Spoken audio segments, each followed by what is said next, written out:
भारतीय संविधान पर चर्चा कर रहे हैं। बंदी प्रत्यक्षीकरण के बारे में जान लेते हैं। बंदी प्रत्यक्षीकरण द्वारा न्यायालय किसी गिरफ्तार व्यक्ति को न्यायालय के सामने प्रस्तुत करने का आदेश देता है। यदि गिरफ्तारी का तरीका या कारण गैर कानूनी या असंतोषजनक है तो न्यायालय बंदी को छोड़ने का आदेश दे सकता है। परमादेश, यह आदेश तब जारी किया जाता है जब न्यायालय को लगता है कोई सार्वजनिक पदाधिकारी अपने कानूनी और संवैधानिक दायित्वों का पालन नहीं कर पा रहा है, इससे किसी व्यक्ति का मौलिक अधिकार प्रभावित हो रहा है, तब परमादेश जारी किया जाता है। ये सब रिटें हैं, बंदी प्रत्यक्षीकरण, परमादेश रिट। प्रतिषेध रिट क्या होता है? जब कोई निचली अदालत अपने अधिकार क्षेत्र का अतिक्रमण करके किसी मुकदमे की सुनवाई करती है तो ऊपर की अदालतें उसे ऐसा करने से रोकने के लिए प्रतिषेध आदेश जारी करती हैं। उच्च न्यायालय या सर्वोच्च न्यायालय ऐसा करती हैं तो प्रतिषेध रिट जारी होती है।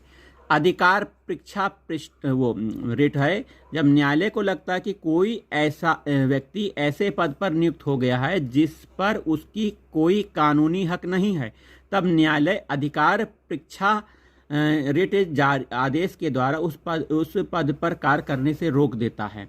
अगला है उत्प्रेषण रिट। जब कोई निचली अदालत या सरकारी अधिकारी बिना अधिकार के कोई कार्य करता है तो न्यायालय उसके समक्ष विचाराधीन मामले को उसे लेकर उत्प्रेषण द्वारा उस मामले की अदालत या अधिकारी को हस्तांतरित कर देता है।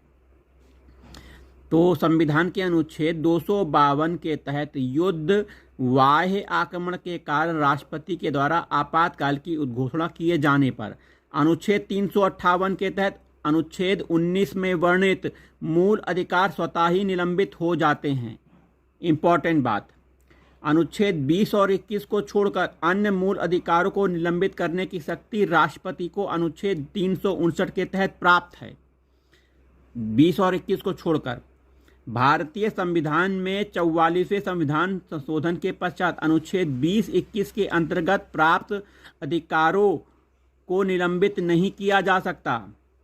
एक मामला है बच्चन सिंह बनाम पंजाब राज्य के मामले में उच्चतम न्यायालय ने बहुमत के निर्णय से यह अभी निर्धारित किया है कि मृत्यु कारित करने के लिए मृत्यु दंड का वैकल्पिक दंड अनुच्छेद 14, 19, 21 का अतिक्रमण नहीं करता है और संवैधानिक है।